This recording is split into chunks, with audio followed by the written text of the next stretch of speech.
A very common strategy with any sort of geometric figure is to figure out what the whole thing equals and then kind of take out the piece that we want. We already did that with arc length. We're going to apply the same strategy here with area.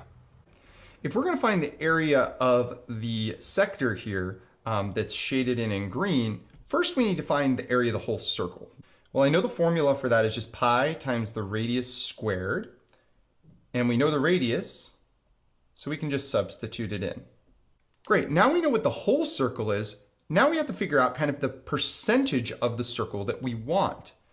Because we know that the area of the sector is just going to be equal to whatever the portion of the circle we have is, times the area of the entire thing.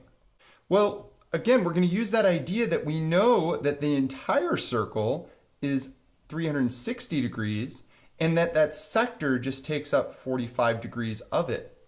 Well, that's the ratio of the circle. That's our percentage in the end. It's not quite a percent because it's not in the right form, but it's the same concept. And then we already calculated the area of the circle, and now we just have to do a little bit of arithmetic and we can figure out our area.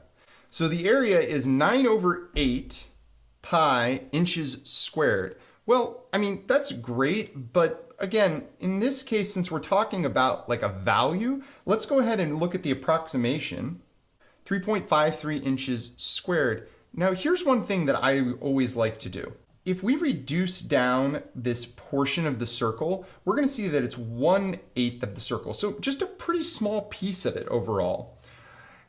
And if we approximate the area of our entire circle, we find that that's 28.26 inches squared.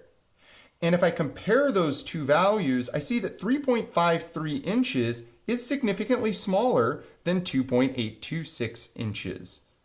In fact, if I do like 3 times 8, I'm going to get 24, 4 times 8, I get 32, and 28 is kind of right in the middle. So I can feel confident I have the right answer. And usually when you mess this up, it's not that close. So as you can hopefully see at this point, the way that we find a piece of an area is the same way that we find a piece of the circumference. So again, less formulas to memorize and hopefully a deeper understanding of what we're doing and a problem-solving technique we can use later on.